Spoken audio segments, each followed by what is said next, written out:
Welcome back to the earliest episode of Let's Go Hunt ever devised, the hunting podcast version of a tampon and a gunshot wound. Is that from last week? I think it is, but yeah, it's still yeah. funny. Okay. Tonight's crew: Vince H, who's almost finished. Mike Gonsalves, just call me a muffler. Dave Packard, ha, gotcha. And about to be absent, I'm Sam Alexander. And, Bye. Take that, all you wussies in the live Rumble chat who complain we always start late. I didn't change. We're still a minute early. All right. Vince, welcome to the show. We had to I start know, I early know. for. All right, I legit got to run upstairs, so I might be back later. If not, somebody text me when the show's ending. I didn't change the general. Vince, you're in Intro. charge. You're in charge of the acapella music for Warheads on Foreheads. Okay. Oh no, I got that. Okay. Well, no, Vince can sing it. Fuck it, we'll do Dave it. has buttons, but how about Vince and Dave together? We'll do a sweet harmony. And I'll sit here and be serenaded. I have foreheads on foreheads. His head gives my goes on. I guess. Are we going straight into this? Count of three. 1, 2, 3. Go, Sam. Fuck out of here! Goddamn! Why 1, can't 2, we- 3. Why can't tonight have been one of those shows where it's like, wow, it's quiet at the beginning? It's already going to be one of those shows. Motherfucker! I just opened this too. Oh my, that looks wonderful. Here And we go. Sam just got the mouthfeel of his new range toy. Okay, let's go. Oh yeah, we're live. So Yeah. anyway, So hi guys, what's up? oh, not a whole lot. I just got flooring finished in my shed earlier today, and I'm gonna work over the next week on getting all my podcast stuff moved in there. I think I'm actually Nice. gonna build a giant desk because I have leftover plywood and 4x4s. So Nice. it's like, what am I? You're a- You know? Your he shit is looking pretty fucking awesome. Yeah, dude. Yeah, I'm pretty pleased with it so far.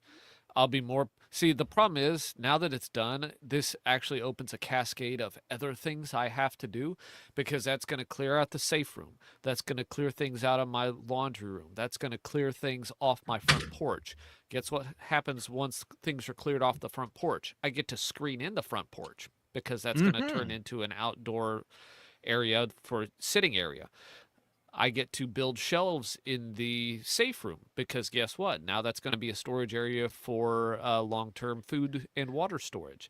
And then the same thing with the laundry room. I get to build stuff in there because I was thinking about moving the deep freeze out of there and into the shed and then putting a work area next to the freeze dryer. Mhm. So once this is done and all the stuff is moved into the shed, then I have other things to do. What other things? You're gonna have to get another shed one day. You can't just end the chapter. No, I gave More you all the other chapters. things. Yeah, I gave you. I just rattled all the other things off. You Yeah, said like then I get to do listed. other things. And Yeah. bullet points. For fuck's Whatever comes afterwards. And then after that, profit. sake. Okay, there we go. See, that's what I was looking for. Thank you. Okay, good. There. Except I gave you step whatever. Mike, you're gonna drive me nuts tonight. I'm going to drive you nuts every night. That's what It's I'm okay. here for. I can still boot him. We can just do it ourselves. Meet Dave and Okay. Vince and Dave. The Dave and Vince show by Mike. Screw you guys. I'm going to bed.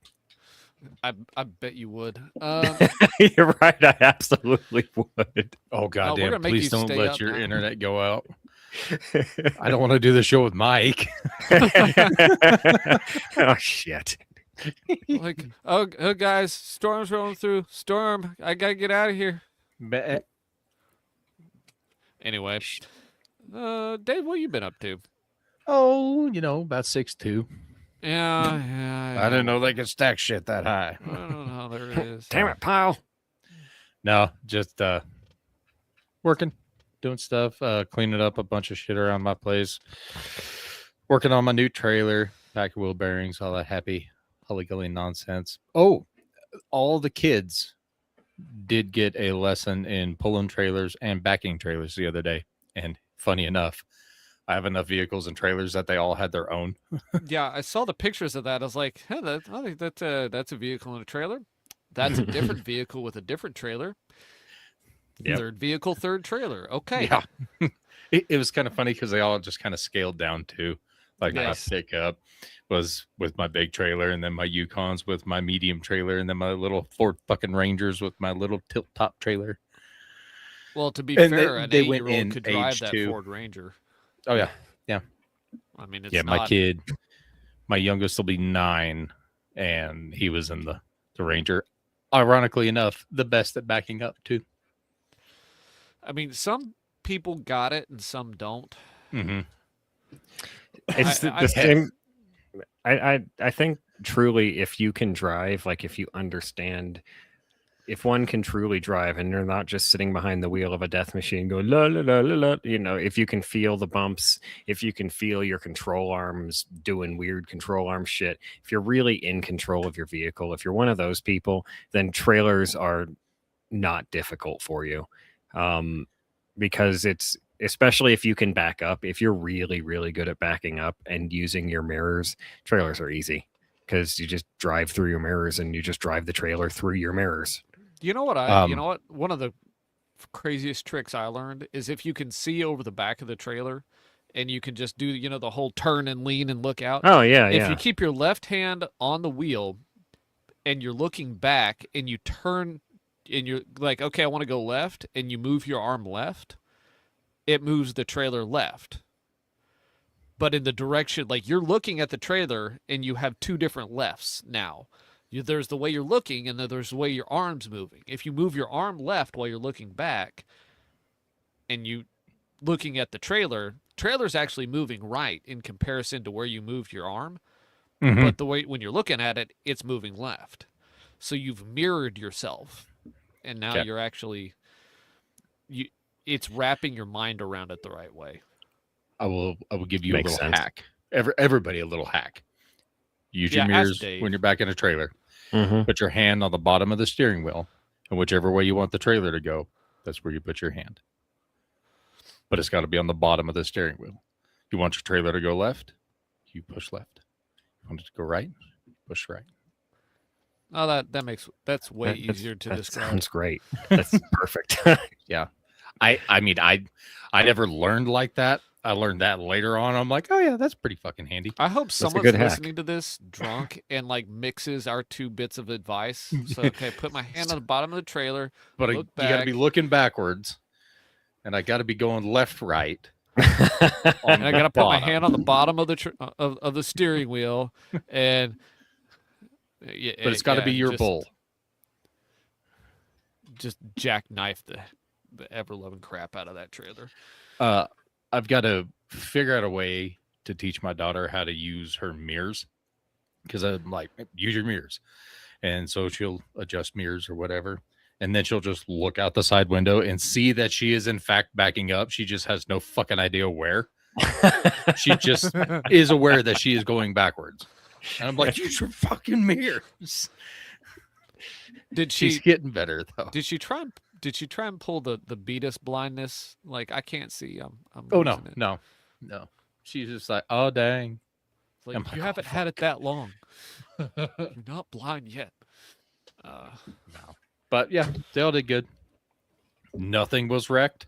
Nothing was dented. Nothing was jackknifed. Everything's hunky dory. To I be mean- fair, you have nothing out there. False. Each other. So it was all at the same time. Fair. Okay. I will shut my mouth, sir. We were not playing bumper trucks. Also, I have other various vehicles that are scattered around that are possible targets. This is true. Yeah. So we had Sean on last week, so I didn't get to cover my July 4th weekend. Do y'all mind if I go into that? No, no, Sure. I think we all had some stuff we could run into from last week. Go ahead.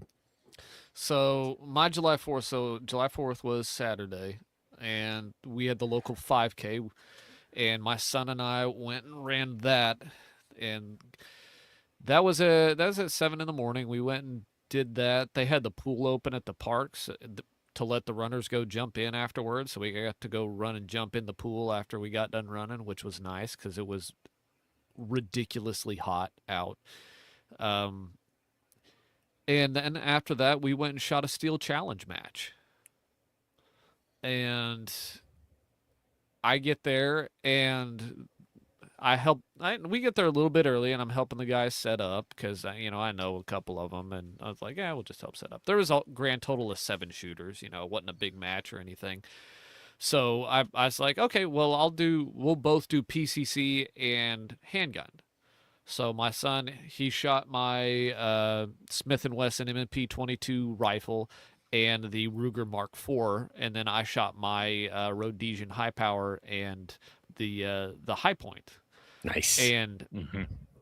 we get out there, and then he's going over the course of fire, and I realize that I have made a mistake, and that I misread the course of fire and the number of stages.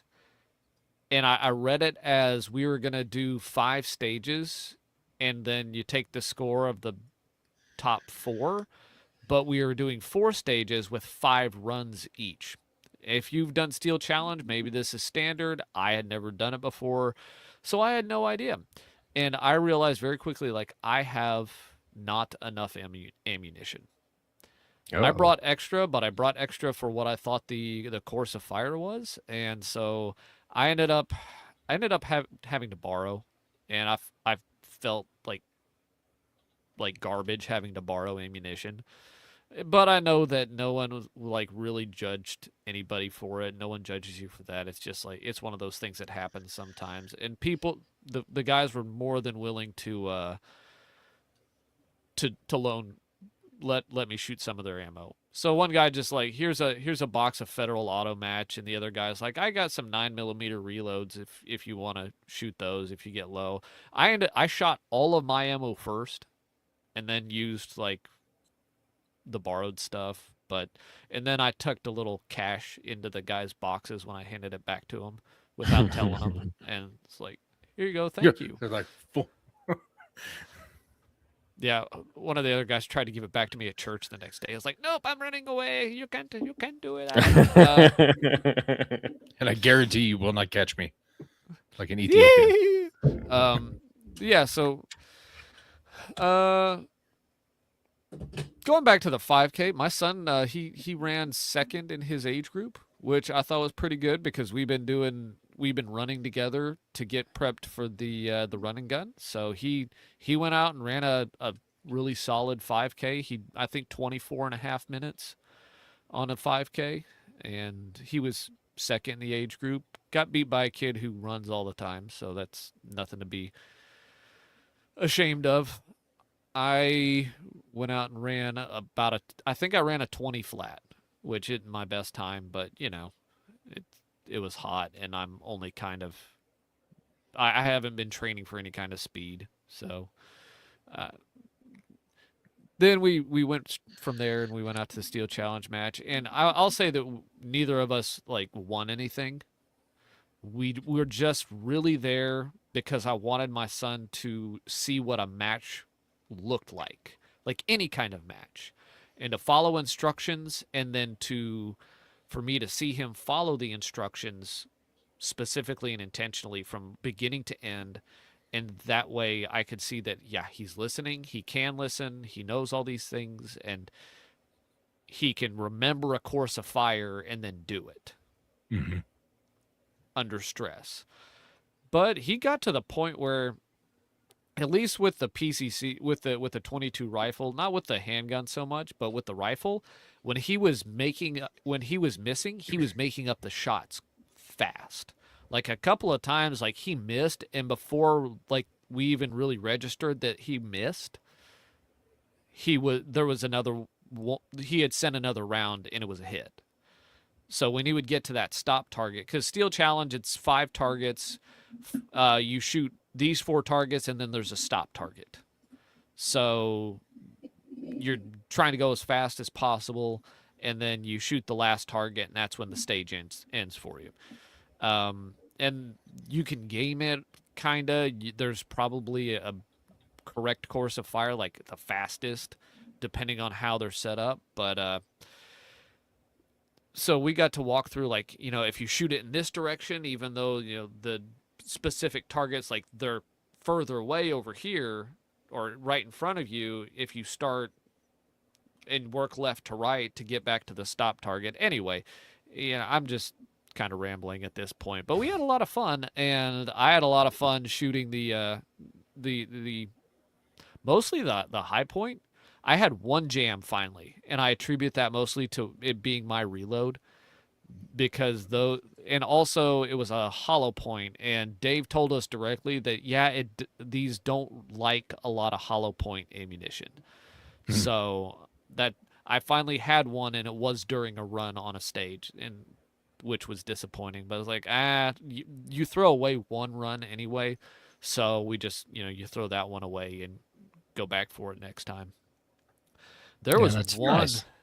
There was one stage where, so is your 3 like or 3 12-inch circles, one at like 40, 35, 30 feet, and they're like getting closer to you as you go from left to right. Then a big plate on the far right, and then the big plate that was the stop plate in the very center. And I don't know what it was on that one, but just running it from left to right and then those 2 big plates, I got into a fantastic groove on that particular one. And I shot that one in like 2.5 seconds, 5 times in a row. Like every single run the best one was like 2.41 and the worst was 2.77. Nice. It was just like do. And then of course that was I had it set up with the Mediator XL on there, and God, it's such a fucking nice optic. I do enjoy this setup, and I'm gonna find other things to do with it. I'm having an idea about the high power or the high point. Uh-oh. Oh God. just a little teaser for people watching. Like I'm having thoughts, guys. It's gonna be fun. Please don't listen to the intrusive thoughts. Do it. Oh. Like, well, they said I could go shoot armadillos at the cemetery anytime I wanted. Anyway, but that's what I did on the July 4th. I got to go out and run with my son, and then we got to go shoot a Steel Challenge match, and he did pretty well. And awesome. I'm pleased with what I saw, and it's only 10 days out now from the run and gun, so looking forward to that. Got to get the last few things set up, but I think I got all the equipment. Just got to make sure, we're good to go. You're probably gonna be. Yeah, should be. It'll be fun either way. I'm just hoping it's not 1,000,000 degrees on the day of. I hope for your sake it's not, but it should be somewhere. Well, looking at the forecast, hopefully it's south of 100. That's basically all I'm hoping for at this point. And slightly dry. And slightly dry. Well, you get up there, and okay, I live in the most humid part of Oklahoma, or like on the gradient. It's starting to slide humid. You go further east, but the southeast part of the state is the most humid part of the state. It gets the most rainfall, and it is Naders. Not naders. Yeah, looking at the forecast, like 3 days next week, it's supposed to be 106 here, and it's supposed to be 90 up where the run and gun is. So that's a 16-degree swing across 180 miles. So I don't know. 106 That's what it said. Damn. with That's- what that- humidity? That's not heat 90? index. That wasn't heat index. That was That was actual temperature. yeah. That's supposed to be ground level temperature. That's a Gross. dangerous level of heat. I would say so. Yeah. Yeah, we I don't have take to. showers that hot. What's that? What temperature is the hot tub set to? 104. It- Perfect. Moist. It's set to moist. That's what it's set to. Oh, gross. Yeah. My fucking nightmare. Yeah. Well, Let's see what I else did- did I do? Nope. That's it. That's it. since you brought up the ammo thing, and running out of ammo, it reminded me of the zombies match and how I forgot to bring my ammo that I had loaded for this match, and I was going to check it there. I was going to shoot it there. Well, it's a good thing I didn't, because if you guys recall, a few months back, I had some problems with some rounds, and I went through my press and reseated all the dies, locked them down nicely. I was having sizing issues. I was having crimp issues. They had lengthened on me. My overall length was supposed to be 1.1, I think 1.13 on my 9mm, and they were all like I don't fucking remember. It doesn't matter. They were too long. So I tightened everything down and then started loading rounds again. That was the 600 rounds I loaded. Came home a couple of weeks ago. I was going through that 600 rounds, and I was about to put them in my plink checker and make sure they were good to go. And I found out I was loading some more, and I discovered that some of the rounds I was loading, the primers were sticking out.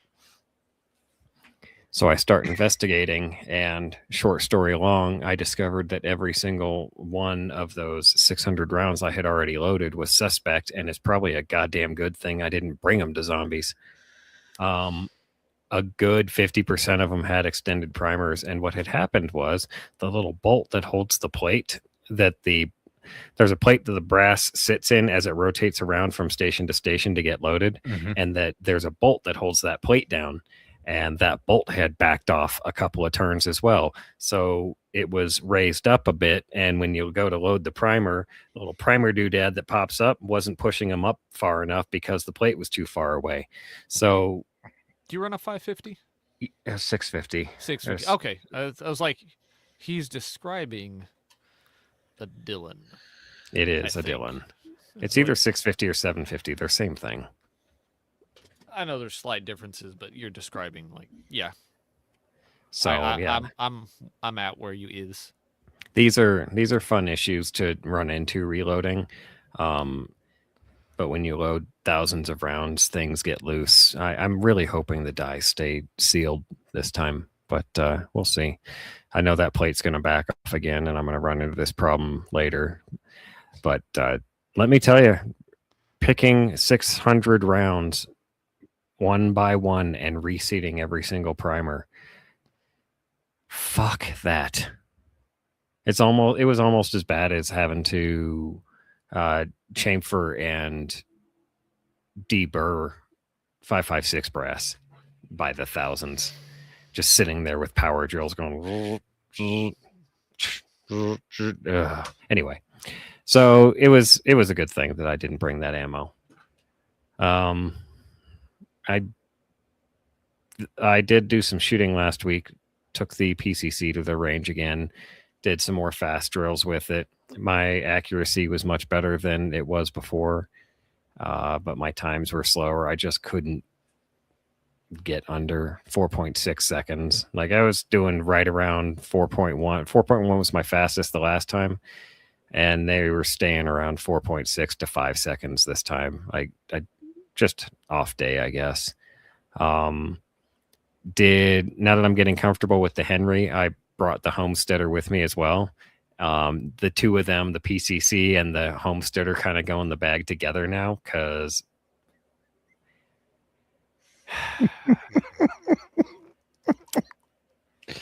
All right then. For those listening, Montana Dirt Roads commented, first time he's had an issue with his loads being too long to fit down the hole.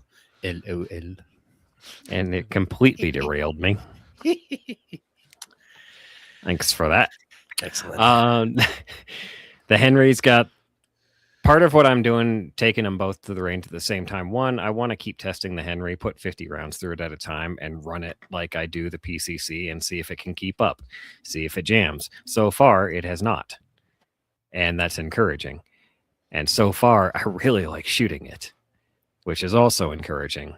I'm sorry. I just thought like I'm gonna test this like a FUD boomer, and so I'm gonna put a box of shells through it once every year for the next 50 years. I got a Henry with one of them 33 round clips.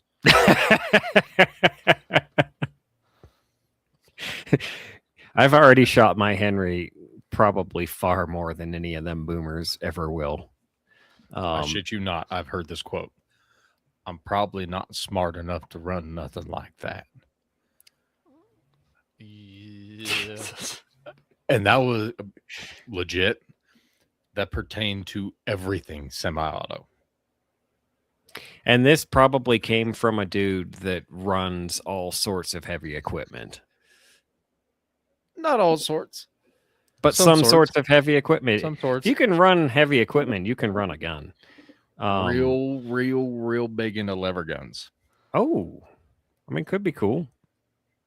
He might like the. No, Oh yeah, because that's way easier. right. Well, it's really easy when they just sit in the safe. I'm not smart enough I've to do never- less. It's only had a box through it, so it's used. The used gun. So anyway, yeah, I've been run. It's already got shit. Where I just had my tracker. I think it's already got 150 rounds, which isn't a lot, but again, it's still more than a box a year. Did you log that in Pew Locker? No, I have my. I don't have Pew Locker yet. Dude, I have so many guns and ammo that, like, I'm not really looking forward to actually accomplishing that project. I'm not ready. Well, instead of flying your little fake planes around, go dig some shit out.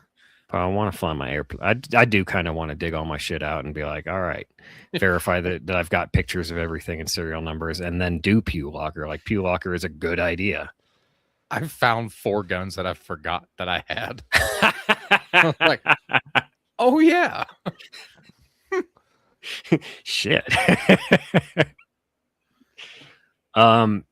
So doing drills, I actually did some drills with the Henry. I just put 2 of my tiny little targets. They're like 6-inch paper targets out at 7 yards, and I was just doing 4 rounds in a mag, 2 rounds in each target, and then do a reload with the Henry. So I did 50 rounds of that.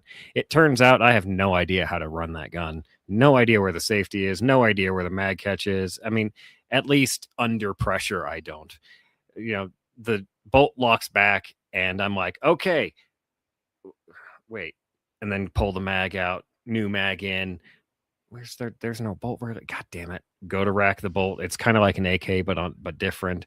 It's a lot slower. It'll get smoother, but it's a very, very different manual of arms than an AR platform.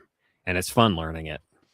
I'm also, so the PCC has the Mediator XL on it, and the Henry has the Advocate on it. The Advocate with the broken ass nut plate, and I can't get Sam's little low mount off of. Trying to decide which way I want to go permanently, whether I want Mediator XL or Advocate. And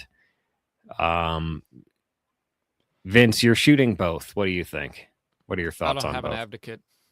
Oh, you don't have an Advocate? No. We should fix that somehow. Now, just looking at it, I love the idea of the prism, especially a small one. The 1X, yes. 3X would be awesome. I have a 5X micro prism that my son actually is sequestered on my son's pellet gun, which is just annoys me. Even though I bought it with the intent for a kid to use it on a gun because it's lightweight and has magnification. Anyway, but it's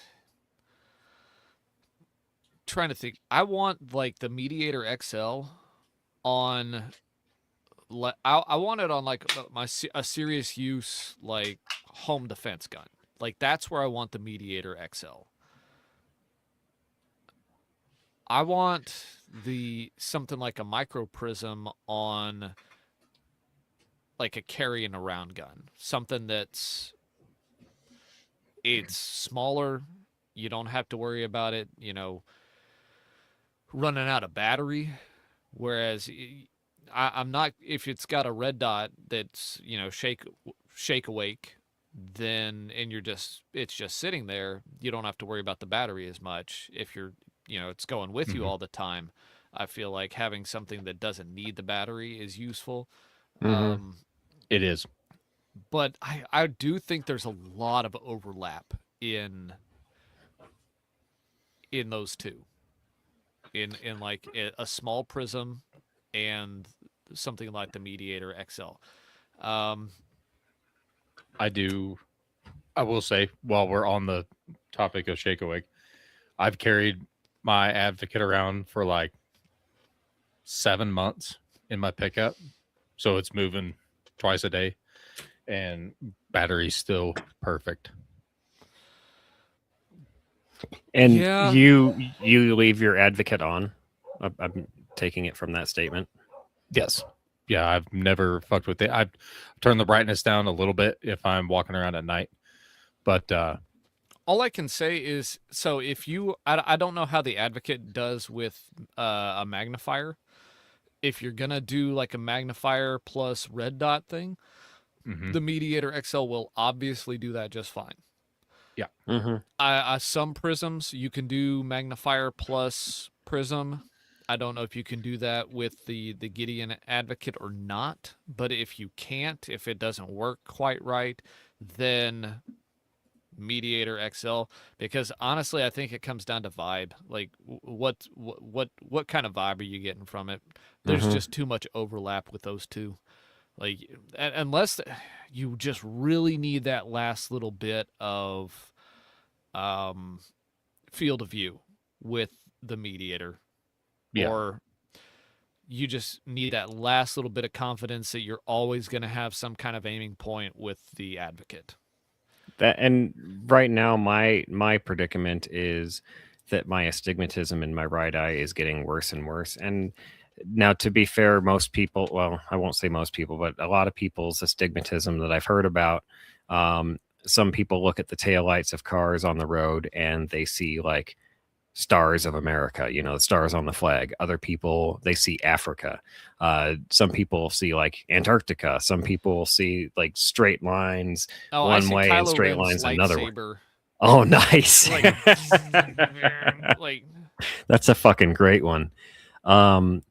I know I'm fairly lucky in this currently, but mine in my right eye only goes straight down. So it's kind of like a lightsaber. And I've watched over the years as it was slight, and it's just grown bigger and bigger and bigger. And that's now, a so weird when I syndrome that the lights just go down. I can't tell if you're making a joke. Nobody can explain him. All right, fair enough. Moving on. And I've noticed the dot. I like the dot version of the Mediator XL much more than the circle dot. I love I think I was overthinking the circle dot. I'm currently in dot form. I'm bouncing back and forth. I shot most of zombies with circle dot, and then I changed it to point dot, and haven't really looked back. But I love circle dot. I really, really like the reticle always being there in the Advocate, in that it's a fixed reticle that doesn't turn into a lightsaber or, ghost image on me. I can actually see it and I can put it on a target. And at least with the dot, you can work with it, and you can put the center of Africa on your target. But I will actually, okay, I can think of one place where I would like the Advocate, and that's on a shotgun. Yes, I very much like it on the shotgun. I think it's the Mediator XL just sits too high, and I don't think I would like that on a shotgun, but like that on a dedicated slug gun, or even I don't know, on a whatever. Like go shoot Dude, stuff shot- out of the air with it. I've shot so Uh, many things out of the air with the Advocate. It's a great bird gun Yeah. optic.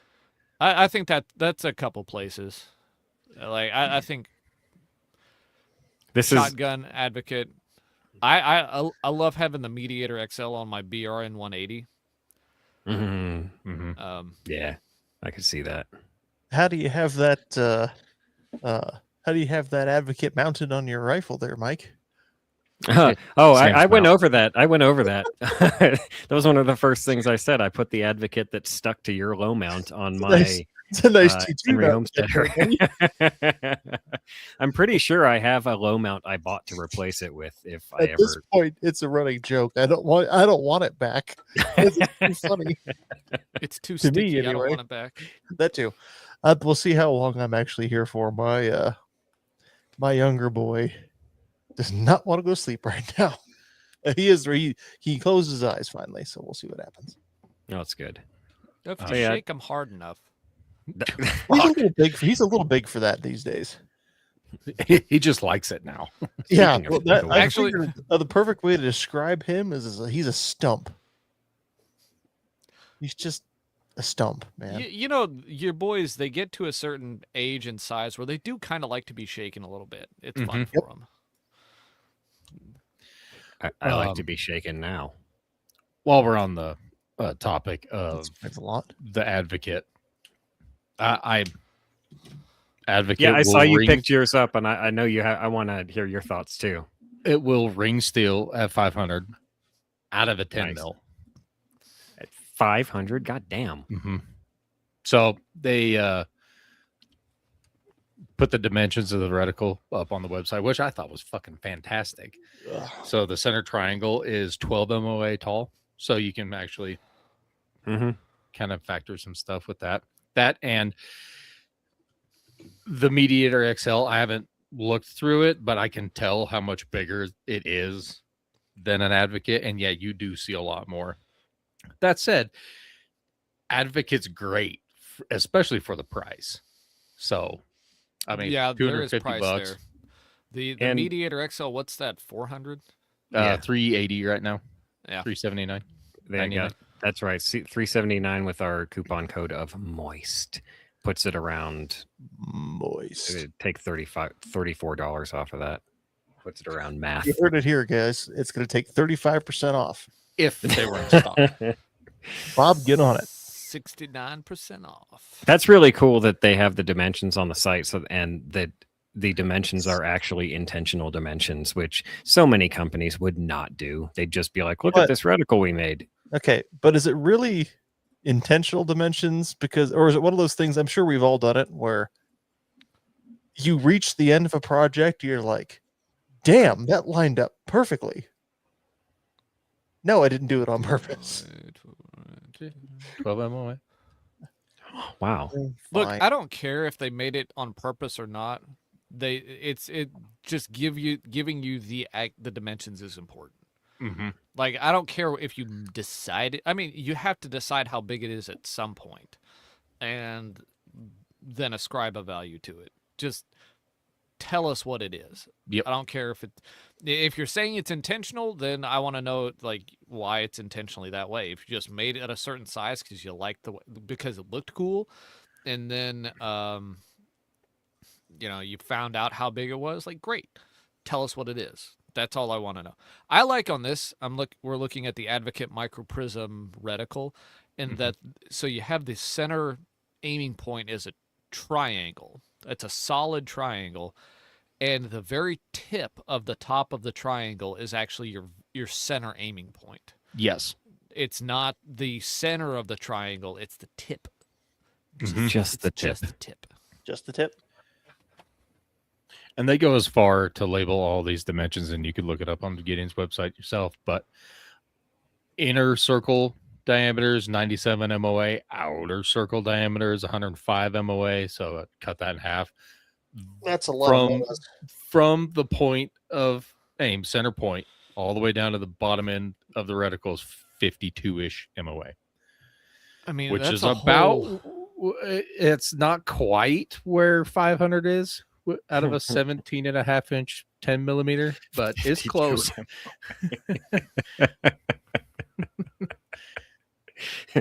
Bang, got it. All right, we're I think done. it's somewhere around 70 MOA is what I'm holding, That's which pretty is wild. ungodly, but I can Yeah. still see the target. It's not like, sure, click. So one thing about the field of view I've noticed between the two, the Advocate does have a pretty damn decent field of view, but you also have to have it real close to your eye and able to in order to be able to see the entire field of view. Because the closer you get to it, you can finally. It's kind of like binoculars where you get your eyes just right, and then you finally like, oh, there they are, and you've got these like the good binoculars. You got these big wide circles in front of you. The Advocate's very, very similar. The closer you get, you can actually see your big wide circle of view. The downside is when you have that one eye that close, then you've cut off all of your vision around that. And so I found it's better to kind of too far away and you can't really see the reticle, too close and you've got a great field of view, but you can't see, you've got no field of view. So a good middle mount is deal for it. One more thing. I had this out shooting prairie dogs the other day, and it's a 1x prism, and mine is like a 0.9x prism. I could see the prairie dogs just fine. And then I get behind the Advocate, and I'm like, okay, it seems like they're just a skosh further away. Which 1x is hard to do. I adjusted understand. I adjusted the little Ring-a-ding-a-ding. what we would normally call a parallax knob, The but it doesn't diopter. actually adjust the diopter. Adjust the No, that's diopter not and if you whatever they fucking call it, I don't know what it is, but if you have it sighted on a target and you look through the optic, you can adjust the diopter or whatever the ringy dingy do That's not and it. slightly increase it. That's what I did with mine. That's literally what it's called, as a diopter. Nah, that's not it. God Yes, damn it it, is. Vince. Fucking Diopters on the gaslighting back, son of a bitch. parallax is on the side. I just refuse to give in. Yeah, so just look through something, adjust the diopter until problem with it fucking looks with more your- or less right. The problem Oh. with fucking with your diopter Yeah, too fixed much it. is you can't. I mean, if it's a little adjustment, it's fine. You start fucking with it too much though, and you're not gonna be able to focus on the reticle and the picture behind it. That's what I was Yeah. working on when I was fucking with it. As long as the reticle was focused and I could still see the target beyond, I was good. They're made but for you're people right. like Vince and I who are fucking blind. Yeah, what you're telling me, Mike, is you need to go get your Eyes checked. prescription eyes checked. As a matter of again. fact, fellas, I was doing Krav several weeks ago. No, I was doing gun class, but we were doing Krav shit in gun class. And I got bonked with a foam stick while I was wearing my glasses, and it broke my glasses. And I've been meaning to update my prescription for quite a few months now. And my glasses getting a little break in them, which finally gave way the other day. And I've been glasses free for the last week and a half. No just wonder raw my- dogging life. No wonder Um, my delivery went to the wrong house. Yep. Wrong number. Sorry. But I had bye. I saw the optometrist a week and a half ago, and Okay. I have new glasses inbound. No, did you really see him though? You didn't I have your mean, glasses. I went to the optometrist. Turns out he went to a proctologist. He saw the Shit. light. I sure didn't. Different Why- color of eye. Why are both of your hands on my shoulders? Why is there a third hand? Oh, that's just his assistant. Don't worry. I hate this conversation. Well, I hate you for being a gaslighting son of a bitch. So Well, that was fun for me. that's fair. Just like your optometrist. I see what you did there. Well, not yet, but I will when they get here.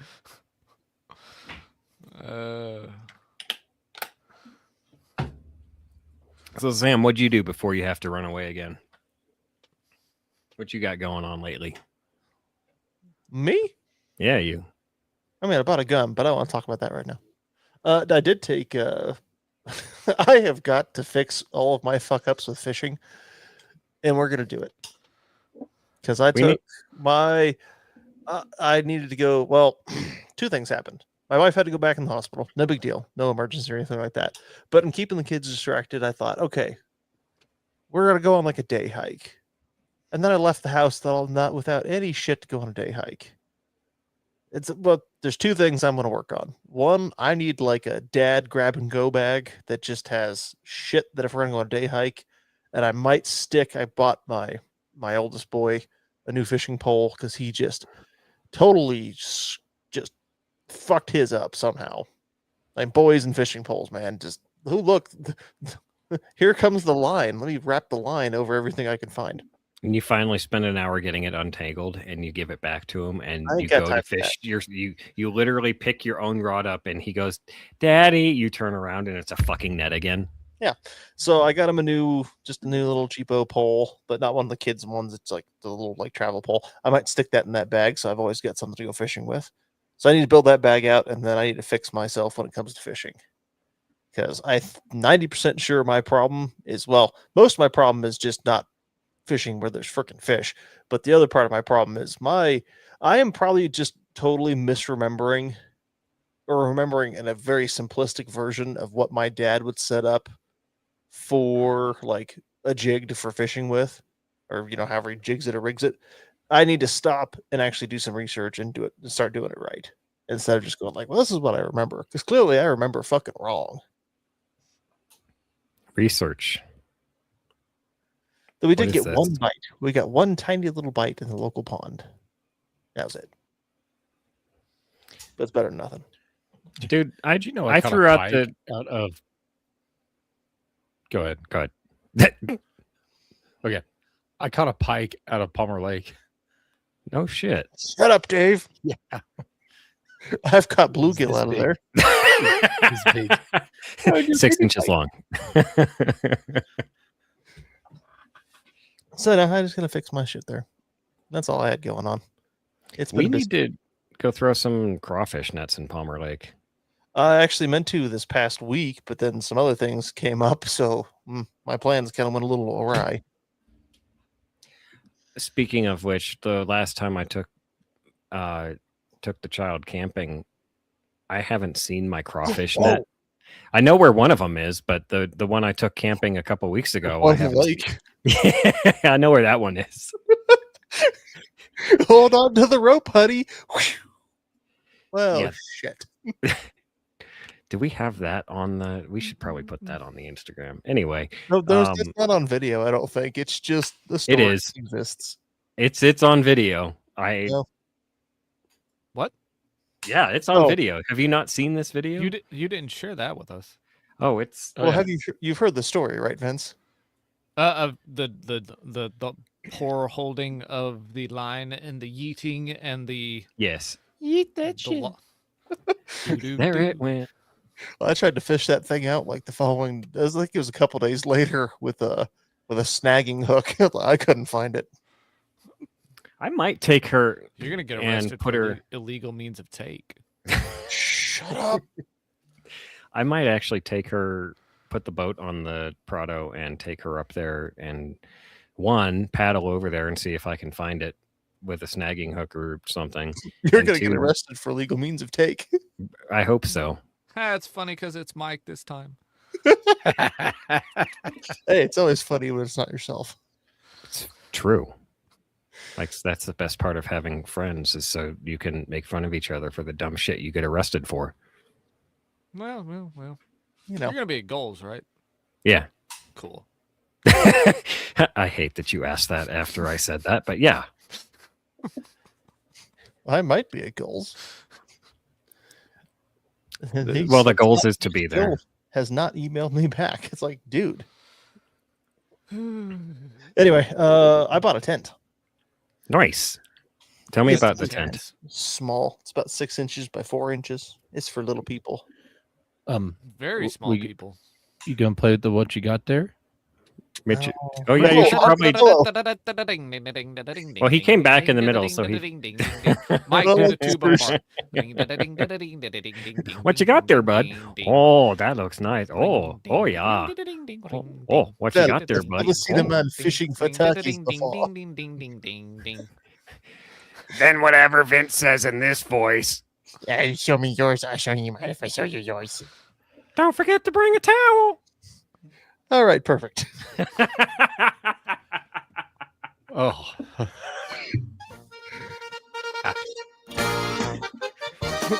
what's going on here, bud? already? Oh, what you got there? Oh, it looks pretty good, bud. Well, I don't think I've ever seen a man fishing for turkeys before.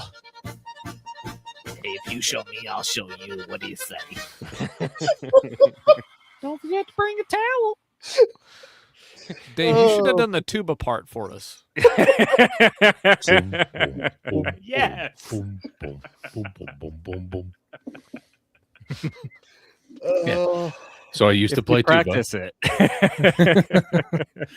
Wait, did you? Yeah. 6th grade. Oh, so But it was either choir, drama, or band. And I'm like, fuck it, band. So I don't have to say or sing anything. And all the percussionists were taken up. We had 13 drummers. And I'm like, fine, give me the biggest, shiniest thing that you got. And they hand me a tuba. I played And tuba you were from like, "This the- is exactly what I wanted." from the 8th through the 11th grade. I played the tuba. Nice. Yeah. I played with myself. not nice. I don't want to hear that. Moving on. So I bought a tent. That's a better extracurricular activity. Go on. So I was at the old surplus store, as one is wont to be, and once again they got me. They got me. They good. always do. Did you buy a Yeah. canvas cutter? That's why I don't go there because I always leave Oh! spending Shit! I did not buy a canvas cutter. Thank the Lord. What I did, was I bitching about canvas cutter? I was. Mhm. I bought a Light Fighter 1 tent, which is a little one-person tent, which is honestly, it's not all that different than my Kelty Late Start that I used for a season and a half, but it has 2 doors and 2 vegetables, two vegetables, which is really nice. It's like, oh shit, there's double the room to put my shit without having to worry about it sticking out underneath the rainfly. But it's just a surplus one-man tent in multicam. Very cool. Dude, it is super neato. It comes in. I actually need to weigh it. I keep forgetting to weigh it, but I think comes in like 4.1 pounds. So Oh, not the lightest right tent there. out there, but it's light enough for government work. And the size is like 2 fists combined. Yeah. Oh no, it's a tube. Oh, is it a It's tube? like a 16-inch tube. It is bigger it's than not it huge. appeared in the picture. Yeah, it's a little bigger than it appears in the picture, but again, it's not. Yeah, it's fine. Oh, It's a little neato. sturdy. They use a little bit sturdier material on it. I don't know my freaking materials all that well, but it definitely feels a bit denser or more sturdy than my Kelty tent does.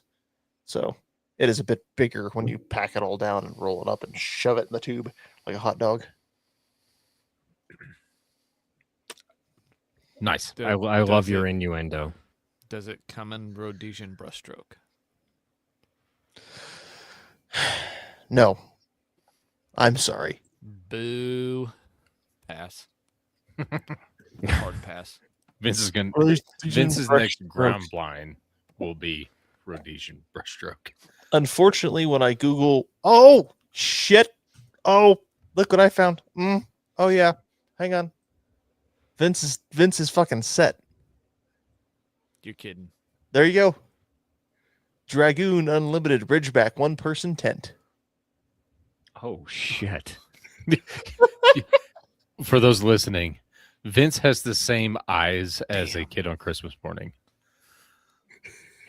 Dad got it for me. Oh my god, I can't believe it. All right, you got me. Send me I the was link. Googling it thinking there's no way. Poor Vince. Just send me the link. And there it is. It's like, oh, shit. Got him. And I mean, for $130, not bad. How could you go wrong? You could Dude. get a canvas cutter for $600. Oh, gosh. The Dominator 3. I don't Okay, that's what I was want- going to bitch about. It's a good thing we never want good thing we're never going to want anything free out of these guys, but they have the Summit 3.0, which I thought they really misnamed since they went with Dominator on one of them. They should have gone with the Sub 3.0. But light enough to pack, tough enough to trust. $450 fucking dollars Jesus. for a And it's not sarcophagus. canvas. It's not, and it's supposed to be lighter. I forget. So it's 3 pounds 8 ounces for the shell, 1 pound for the poles. So not only is this freaking thing heavier than the tent I just bought, it has infinitely less space because it's just a freaking cocoon for yourself. There's no vegetables. It's just a little human cocoon. Yes, it is. $450. No, thank you. But guys, it's the 3.0. I'm gonna be honest. I like my large tent, and yes, I would like a smaller tent Hey, look, because that's it's a horse's large. ass. But I I like the like my large large tent tent. because I don't like. Yes, your tent is quite large. thank you. Horse ass. Right I there in don't- this picture. Much like the small tents because the small tents make me feel a Why is little he arching his claustrophobic, back? especially when I can't find the zipper when I want to. I mean, the point of a small tent, though, is that I can shove it in my pack and Oh, carry it. totally. Yeah, If I'm totally carrying- get it. Yeah. Bong. I just don't see. I'm not hip enough to look at that bedroll thing and go, "Oh yeah, that's what I want." Like I can see where I watched the video of them setting it up, and okay, you can set it up a little bit faster than I can set up this tent, but It takes me 10 minutes to set my tent up. And it Which weighs isn't bad. 40 pounds. but it's just like I want to keep my shit out of the rain without having to put my shit inside the sleeping area with myself. Hmm. Or like the hot tent, the stove tent that I got. Yeah. That thing will set up pretty quick too, and there's enough space in that one to throw shit all over the damn place. And that thing doesn't weigh much because it's just like the teepee and one aluminum pole and the stakes. As long as you're not Mhm. taking the whole stove with you. So I don't know. I don't get that canvas cutter thing. I was looking at them over the weekend being like, I just don't fucking get it, man. It's a cool idea. And I'm sure the quality is pretty great compared to some other stuff that's on the market. That said, you're going to pay for it. So, I don't know. Like here, I found hang on. I've never seen a canvas cutter in the wild. I'll say that. Like get the fuck out. Get out of here. That's your interior space. It's just you Oh. are a human clam. That looks like a giant sleeping bag. That's a hot dog bun. and to keep your shit dry, It's a man dog bun. and to keep your shit dry, here's a separate dry bag. Just and this is the one that is made out of canvas, which is 14.5 pounds. Oh no, that's 14.5 ounces for the canvas weight. I can't read. Whatever. Oh no, sorry. This is $115 for the additional dry bag. Oh, good. It doesn't even come with it's $450 for your human dry bag and then $120 extra for Oh, your yeah. stuffed dry bag. The Dominator is $630. That's the one that you can sit up in. Ooh, fancy. Yeah. Dude, I may as well buy a duck blind and Oh, kill and two birds their- with one stone. their Just sleep in canvas it. tent is the Stronghold, Ugh. and it's How much is modular. that? Oh, $3,300 Eh, for a canvas wall tent. That's not terrible because those that's things not do get terrible. a That's bit pretty pricey. on par. Actually, does- that seems way less. I Wall could see tents are paying awesome. that for a really good quality wall tent Yeah, because I've considered that versus growing family and everything. a really good tent for cold weather versus say like a travel trailer, right? Because like I don't want to buy a travel trailer and all the expense involved with it and having to actually drag it around. But I mean, yeah. My other option is like canvas wall tent because you can actually keep that pretty warm during the winter. Looking at most of your tents that you can go buy, even the larger ones, they're all 3-season. They're all like, if it was 3 seasons and those seasons were fall, winter, and spring, that would be one thing. But they're all spring, summer, and fall 3-season tents. This is my tent. There are many like It it. is- This one is mine. Yes, I like that one. Yeah. it is nice, Uh, and it does work pretty fucking great in the winter. I Yeah, will that say canvas, I bet, keeps the heat in there real nice. You gotta be able to reduce airflow enough to keep some heat in. so. The So- light fighter tent that I got, I will buy one of these days because it is another $120 to $180 on top of it. They actually do sell a Oh. cold weather kit that cocoon. It basically goes around the outside of the mesh to create that wind barrier. Sorry, my tent is 80 pounds. Damn, Dave. I mean, Strong boy. to be fair, when we ran- went up elk and deer hunting, they brought a trailer. So, like, Yeah, it's not like he's backpacking into backcountry with an 80-pound tent. He should. Dude, we had a full Man. outdoor kitchen. Yeah, it was very nice camping with you, to be fair. It was glunting, It glamorous was. hunting. The only thing we didn't have was a camper. Glunting. But I mean, it's stupid simple to set this up. There's a pole here. There's this extend a pole, and then there's a pole on that side, and the whole fucking thing just whoop up in there. We did run a Mr. Buddy heater, not a little buddy like what Mike was doing. We also had a battery powered carbon monoxide detector that was at head level. So We about the senior buddy. it is really nice being able to have it.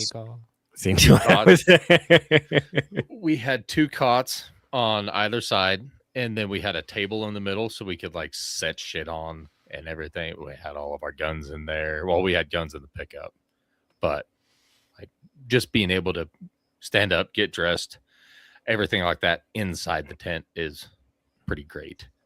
Yeah, 10, I will 10 by say, 14 is pretty good. yeah, Yeah, it's good. like my little hot tent that I have, which is the cheapest hot tent I could find on Amazon, if I recall. Mr. Buddy heater's nice, but even being able to just reach over in the morning and shove some fucking wood in there and light it and go back to bed, and it's like, oh, that's kind of a little bit toasty in here, is real nice. I I'm had- sorry. You sound like Michael Scott. Like I like to wake up to the sound of bacon sizzling on a stove, but I live alone. So I have a George Foreman grill, and I pre-plan bacon on it in the morning, and I just roll over and I turn the Foreman grill on. It was nice. The only downside of it was, the fact that it's freezing at ground level and 70 degrees up where my head is. Yep. Oh, I need to get a little. Oh shit! I need to get like a little battery-powered fan to circulate that air around. That would be fucking fantastic. I had problems. I'm with the little buddy in my tent last year. That's because he's a little, not a mister. No, I think it's because it was. I genuinely think it was like shutting itself off for You're safety trying to because kill it was. yourself. Yes, I do. It was. So you Because remember it the wasn't people- until I opened up all my windows and both end flaps that it actually A, stayed on, and B, actually stayed warm, which was ironic because all my windows were open. So the people that were in the camper right across the road from us, Uh-huh. they were also running a little buddy, and they were running into the same issue. They're like, "How do you guys stay warm?" We're like, "Mr. Buddy." Oh, we got a little buddy. Well, there's your problem. It's just not. It's maybe it was the altitude. I don't know, but Spend the $80 Um, on a Mr. Buddy, and then you can have whatever size of propane tank that you want. You know, honestly, let- it's an extra $20. The little buddy I think was $60. So just get the one that works. Last year we didn't go camping to go hunting, but the year before I did the hot water bottle thing and I doubled up our sleeping bags. Mm. And I just boiled water right before, like while we're sitting around the Boy style? campfire in the evening. I boiled water, I think on the campfire one night, and then just filled the hot water bottles and shoved them down in the foot of the sleeping In bag, the and pants. it was actually hot. Like both of us had like the sleeping bag just open early on in the night. By the morning, you know, we're down in the sleeping bag, but it was toasty warm. The worst part about it was the feet. Like anytime you move your feet, you're moving your feet into something that's like 30 degrees, and you're like, my feet are fucking cold. And that's where the heater comes in really nice. And I'm still leaning. I know we talked about it last year, but I'm still leaning towards a. So camping next to the Prado last year didn't sway me at all because I would have had an easy extension cord into there with an electric blanket. Plugging an electric blanket into the inverter through the back window would work pretty well. I would use a separate battery that I would tuck underneath all the other gear that's in there. But I want to get like 100 amp hour battery because if you have a blanket at its depends on it has to be a car blanket, a 12 volt blanket. It can't be like one of the home blankets that are 115 volts. What about Because 240 volt? oh, it's even worse. that's twice as bad, comrade. You roast What you. you do is you take a taser. So it's gonna rain, and Mike's gonna be like, it's gonna be like taking a bath with a toaster in there. Oh shit. Keep the plugs somewhere dry, definitely. Dave's gonna get up in the morning and go, shit, Mike's not up yet. Fuck him, we're leaving. Come back in the evening. God, Mike's back already in bed. Fuck him. 3 days later, Mike's starting to smell. stinks a little. Take a shower, Mike. What are you cooking over there? So even at their max, I did the research, a lot of the electric blankets out there, they will run 7 amps max. So if you have a 100 amp hour battery at its max heat, you would be able to run the blanket for 10 hours and still have 30% of your battery left. Now, granted, batteries don't retain 100% of their charge all the time. And yeah, I didn't consider the rain and whatnot. So you're right. Should probably you get still let it waterproof plugs. You're gonna be like the cat on Christmas vacation. God damn it. What is it? Why don't you get like a power station instead of the hassle of a 100 amp hour battery and a Yep. fucking inverter? I was just and- because you're right. The power station probably cost just as much as the I love my little power station. goddamn. and it's designed to do it. And I could plug it into the truck and charge it while driving, Or you get a kit with or solar, panels. Yep. Yep, get a power Um, station. I like mine for camping and stuff. Like when we went up to Wyoming with the kids, it's like if I got to charge shit when we're in the back of the truck at night, it's like having a fucking wall socket with you. You just go boop. And part of what's making me lean towards and you're probably right, Dave. The power station's a way better idea because then I could plug my CPAP into it too and actually try to get some sleep while camping. Kill 2 birds with 1 stone. Getting 2 birds stoned at once. It's Colorado. We're gonna slip some shit into a CPAP. Hey, birds, come here. Check this shit out. Hey guys, Mike's yelling at birds again. Like, oh, Again? Shit. All right, drag them off to the loony bin. We can't. They closed all them shits. Oh no, there's still one open in the Springs. I can take you there. That nice one on Institute Drive, is that actually open? or is It's it the across other? from the. It's in the Lowe's and or across from Home Depot on the south side of town. Oh, I don't And think it I know is about open. Yes, I dropped a guy off there one time. Long story. I am concerned. Another time, perhaps, but yes, I am intrigued in your story. Absolutely. Consensual or non-consensual? Consensual. I was a little worried he was going to stab me on the drive, though. And paid. Not And paid.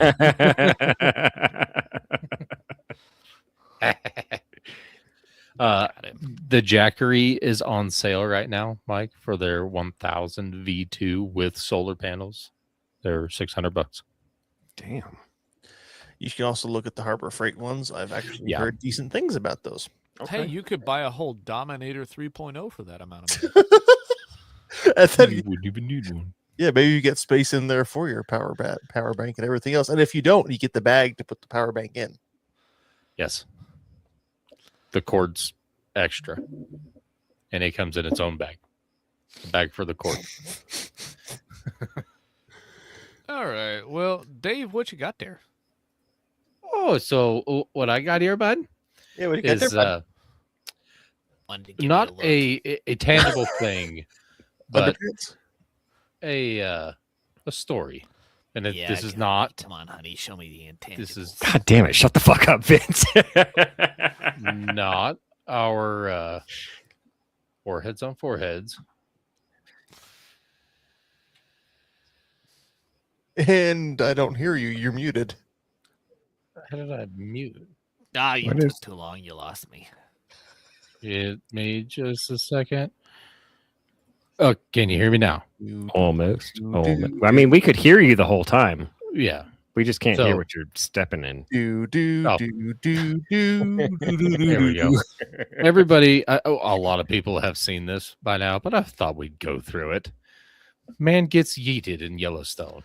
Oh yes. Oh, this needs to have the theme song. What? Eat that shit. Like Yes. what's Eat this- shit. So we'll watch the video first, and then we'll discuss it later. Distressing. There's Not the buffalo slightest. rolling around in the grass. Doing buffalo shit. There's Eggs. a young man and an old man Eggs on the table. quite a ways away. I counted it earlier. It was about 6 seconds of this buffalo running. So they That's were a quite good a ways 50 away. yards. I mean, They and said that's- 100 in the story. That looks like 100. The time it took to. Yeah, that could be. And fighting a tree. Fuck that tree. Look, Old at man ran this around a point- group of trees. Playing Ring Around the Rosie. Pinewood edition. And You know who Record that old man scratch. looks like is Six Gun Daddy. Oh, I thought it was Santa Claus. That buffalo's a little pissed that he got left out of the reindeer trials. Carl McDaniel, who's 65 years old, was approximately 100 yards away observing this buffalo in Yellowstone. And for some reason, it provoked Buffalo, him and his grandson, and Buffalo charged him from about 100 yards away and chased him around a group of trees. And Grandpappy was running away from the buffalo, and Buffalo was faster and threw him 8 feet in the air. And when he landed, it shattered his femur in 4 places. Ooh. Yep. So That buffalo was just fucking pissed off about something. I mean, he Yeah. said "fuck that tree" for some reason, and then, dude, what were they 'Cause doing? They were well outside, like, safe distance. Yeah. They're supposed Yeah. but they should be okay. But in trees, like 2 dudes in trees, and the buffalo is just like, nope, fuck those guys. Also, Ye- can I just point out that we mentioned Jackery once, and now the thing is covered with ads for him. it's right here, Jackery. Oh, yeah, is it? It's on your computer, Dave, because you Y- just yes, Googled yes, them. it is. That's why. that would be why. Yeah. Okay. So the guy who videoed, Mike McLeod, Cleo. whatever his name is, McLeod. he said that McLeod. they were agitated, pissed off, and charging anything and everything, describing the bison, the American bison. Sounds like an ice protest. And everybody kind of concluded that they were at a respectful distance. They were, I mean, like peeking around trees trying to get pictures. Ooh, A ooh, is buffalo this and when you everything. actually get to shoot a bison in Yellowstone? I would have shot the fuck out of that thing. I would have too. Like I was 100 yards away. I was just taking pictures, and it came right for me. It's I coming get to- right for us. I That was a get to coming right use- for us moment if there ever was one. Ooh, ooh. I mean, they're a ways away. The camera is focused on them right now, but I mean, yeah. And that's deer. That's a campground. I mean, there's the fucking. I mean, Yeah. obviously there's a picnic table, but that's also the bear lockup for food. mhm. I like the dude in the white truck's just like, I'm gonna keep driving. He speeds up. So Well, I there's like another how he pickup. charges, and there's a There's a- car in the way. Yeah, He there's another can't pickup see that 'em. comes up. Like he cannot see the people whenever he starts charging.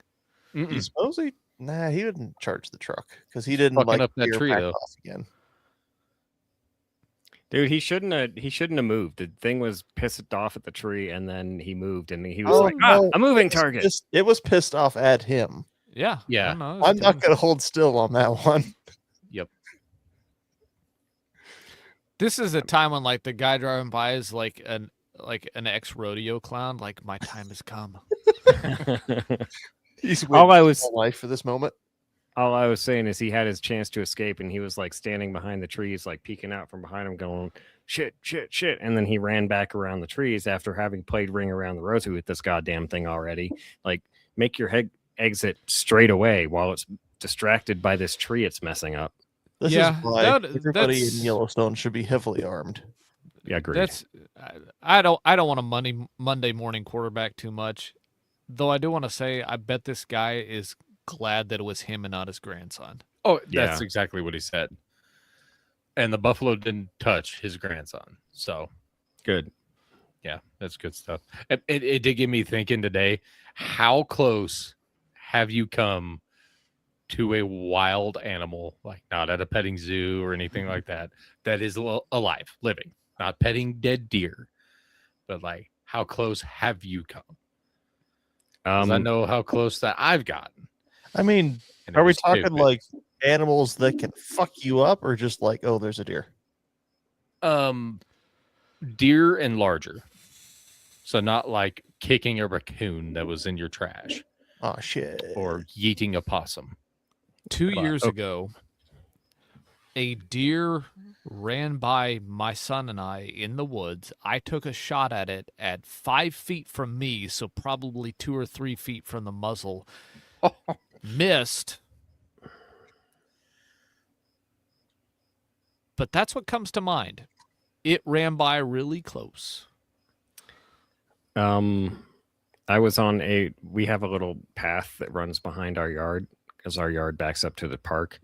So I was running that path several years ago trying to stay in shape for military, and I crossed the street, went to the path on the other side of the street as it wraps back around towards the main street. There's a bunch of like commercial stuff back there.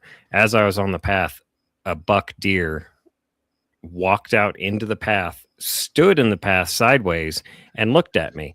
And I had to stop running, and it just stood there, literally about 3 feet away. And I was like, I could literally punch you right now. What And he about the just stood there cows? staring at me. And I was like, all right, cool. With the cows closer. No, Like, the "Oh, cows my were Uber." like the cows were like 75 yards away. They were no threat. I say that now. Onward, majestic steed. However, the one animal, like, yeah, that was a close encounter with a deer, and that was really cool. But he was like, "You're cool," and I was like, "You're cool," and so he went off into the bush, and I kept running. When we went to Yellowstone several years ago, we had to pull. We were in the driving lane, obviously. We had to pull off the far left into the far left shoulder because there was a bull bison I hate that shit. barreling his way straight down in our lane. And as he trotted by, like he romped by like he owned the place, like let's be fair, he did. And I swear his eyes looked right at me as he trumped by. And I know that he fucking outweighed the Fiat we were in. And all he had to do was turn and take his ire out, just like that dude, that one in the tree. The video just now took it out on the tree. If he had taken his ire out on our Fiat, it would have thrown us all the way across Yellowstone. It would have been awful. So, like, the deer was one craziest thing, looking but is the high. bull bison was another. But you were in a car. You were in a car because I've been close to a whole that close to a whole herd of fucking bison, like parting in front or going around the truck like there was a rock and there were a river and they were parting. But I've hit deer with a car. Oh, you know what? Does If we're that counting count? cars, I've had a deer run into the driver's side door of my car while I was driving it. So that's like so Eight Damn, inches you got away. that beat? we were driving into town one time. When I was working with my dad, and I was asleep in the passenger seat of his van. And next thing, I just wake up all of a sudden this loud bang, and my dad cursing because a freaking deer in the median had gotten just fucking thwacked in the head by the wing mirror. Just boom. Oh. The closest I've come to as it was in Yellowstone, and it was those bison. I sent you guys videos of it 2 years ago, I think, that were crossing the river down by Madison Campground, and we moved position to stay. I want to say, I think the closest we got to them was maybe 50 yards. They were coming our way, so it's like, all right, we are let's me and my daughters like we are.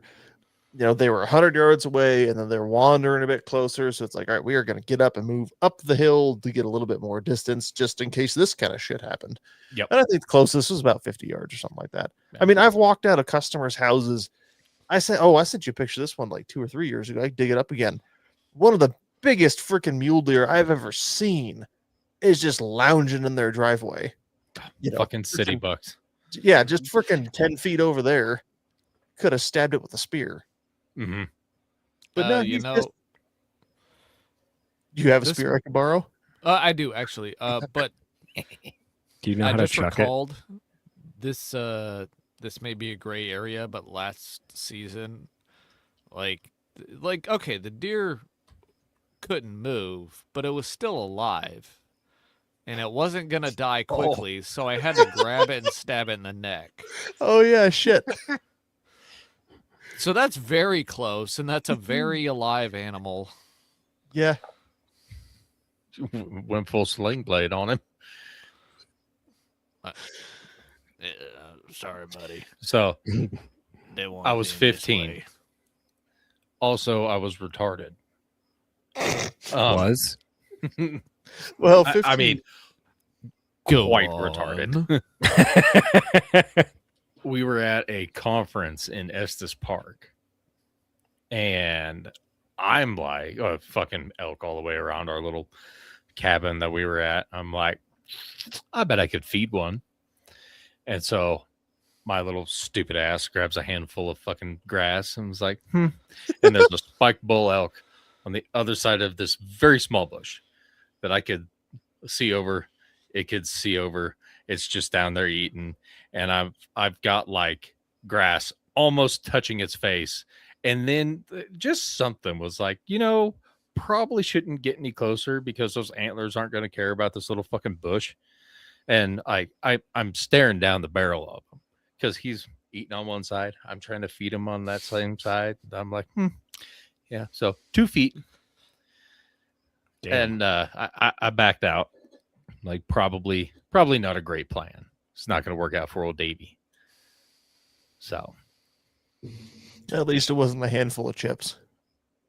yeah. Uncle Pie, feed him these Doritos. Yeah, I'm kind of yeah. retarded. So yeah. I Hope did that have guy a s- recovers well.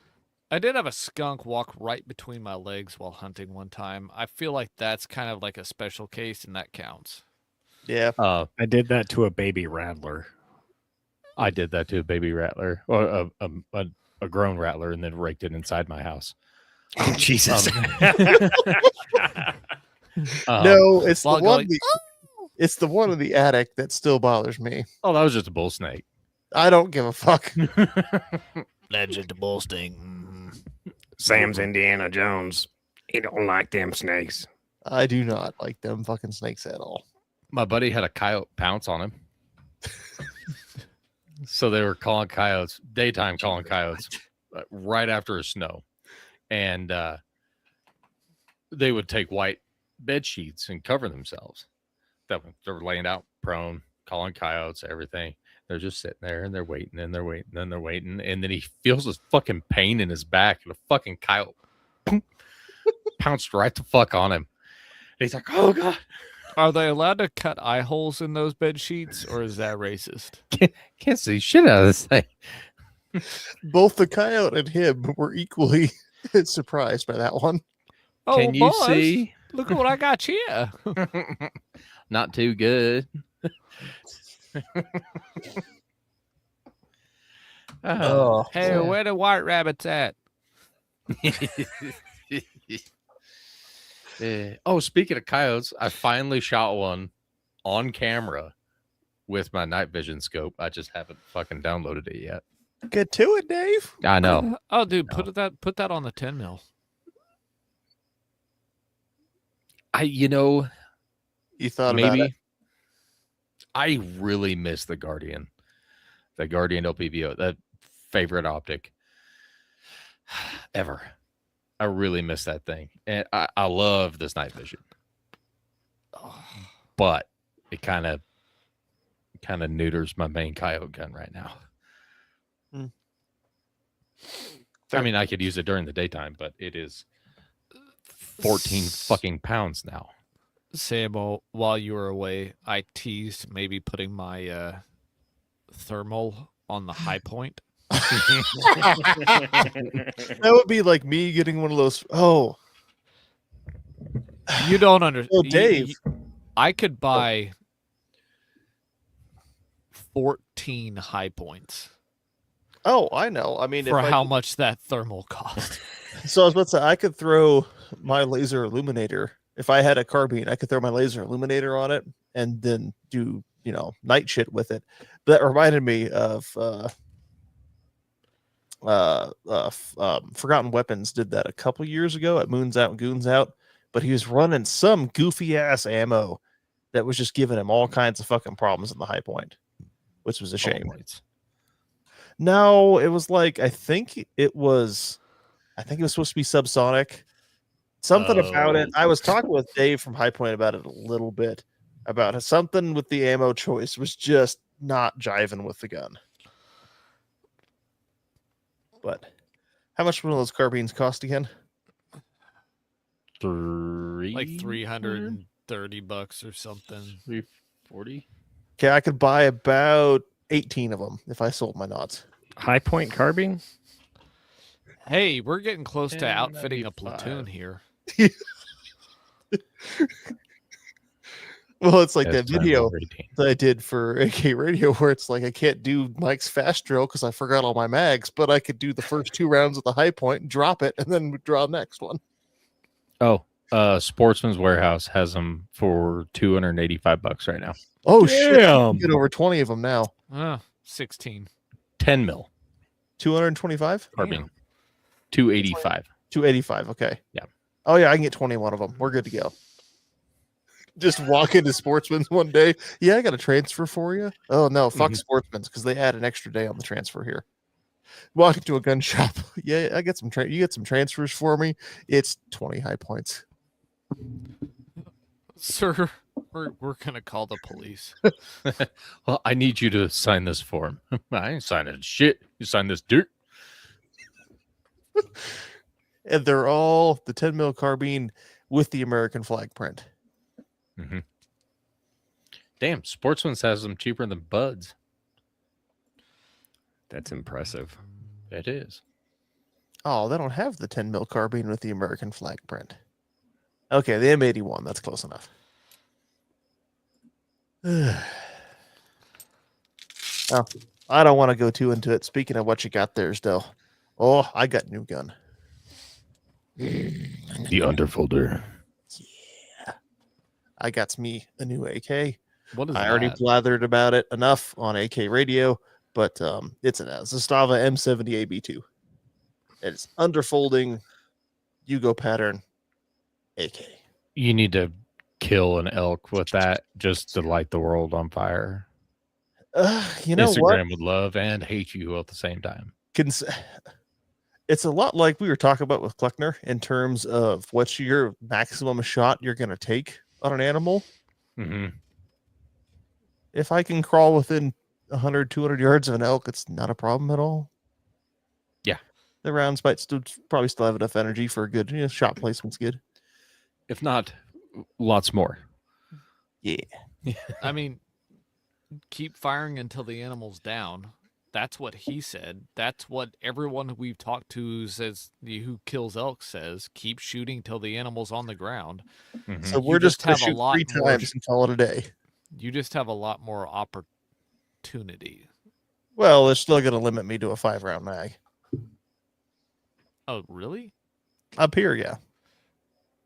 Oh, gross. I worked for a dude one time who he was German, and he was in the German army as a tanker, and then he moved here, was a tanker in the US. But he had all kinds of cool shit. But he had the first time I'd ever seen one was an M block clip for an M1 Garand that was essentially, it was like pinched at the bottom to where it would only hold 5 rounds for hunting.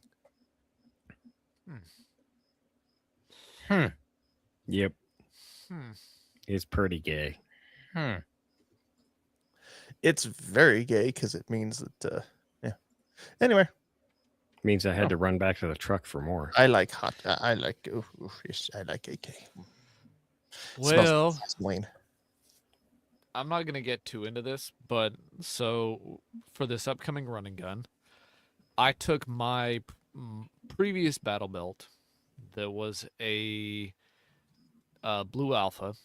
I bought some pads for it so that I could put padding on it. I cinched it down as far as I could, and my son is taking that one. And I got myself a new battle belt, and it's hard to see in front of all the stuff, but this is a Shepherd defensive battle belt with the pad on it and everything, but it's in Rhodesian brushstroke. Of course it is. And What it's got kicked you off on this Rhodesian thing to begin with? What was your first Rhodesian brushstroke item? I'm trying to remember it off the top of my head. Was it a hat? Or was it the Gucci No, shirt? it wasn't the booty shorts. Was it the Camerado? No, I feel like that So- was feeding his addiction. That didn't start his addiction. Okay. Definitely fed. Was curious. was it the high power? Yeah, I actually think it was. That might have been the first thing. I also think it was. I think it was. Seems accurate. There may have been like one intermediate thing that came just before it, and if I think of it, I'll talk about it later. But either way, so this is their mag pouches. Actually, I used these last time, but like I went ahead and bought their battle belt and everything. And there's not much to say about it. It does battle belt things. I did get apologize. the Which company is that again? Shepherd defensive. Okay. They also have the dump pouch that you can actually mount an extra. You can mount extra mag pouches just inside here on the battle belt part of it, and it's pretty easy. I didn't do that because I'm going to use this as actually a dump pouch. So, and I'm gonna roll it up most of the time. But I went ahead and got myself a new battle belt along with the leg strap, which is also in Rhodey. So I have discovered that the strap to hold a UBL mid ride so it doesn't flop around is a The giant, nut strap. it's a giant scam. because you can get the same type of strap out of a surplus store for $5. You just poke a hole through it with a lighter or a hot nail on a lighter, and it does the same thing. Yeah, that's fair. That's what I did as a temporary solution, and it's been floating around for over a year. Anyway, If it works, is not stupid. But yeah, I wanted something that had a padded belt on it. So this works the same as like the Blue Alpha. You can do like an inner belt that's Velcro, Mhm. and it's got the hook part on the inside of the battle belt, and then I've got an inner belt from Blue Alpha that's loop, and I could just put that on. Or with this I could actually wear like athletic running shorts because I don't need belt loops. So I could go that way with it if I wanted to. sweet. I'll probably wear the Daisy Pukes just because. better. But I got that Gross. in. I'm excited about it. I got it all set up. So part of getting everything ready for that. Got my belt set up, got his belt set up. I just got an email this evening, actually, while we were on the podcast with the final round count. Total round count for the team, not for individuals, is 105 or 102 rifle and 100 pistol. That's a And solid round it's- count. It's over 5 miles, which with, I think he said 6 mandatory stages and 1 bonus stage that you don't have to shoot. But guess who's going to shoot the bonus stage? This guy. How does but- that? How does Does that the round work? count include the bonus stage? I'm assuming it does. Assuming. Maybe it doesn't. But in the past, I believe it has. Okay. But if so, the way it's going to work, it's a team event, so different team members may be shooting different things. So one team member may not be shooting as much rifle or pistol on any given stage. So, you got a game plan every stage, Yeah, that makes sense. and that's entirely my job. Because I'm doing this with my son and he's 11, and so the mind game is my job entirely.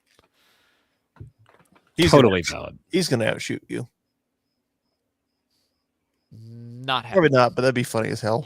I hope he does. You know what, Sam? One day he's going to, and I'm gonna be just proud as can be when it happens. And a Happiest, Please and a don't little, punch. I've been.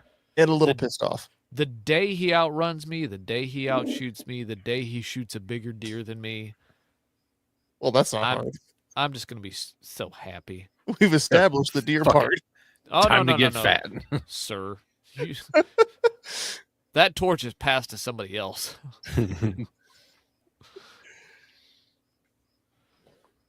Well, shall we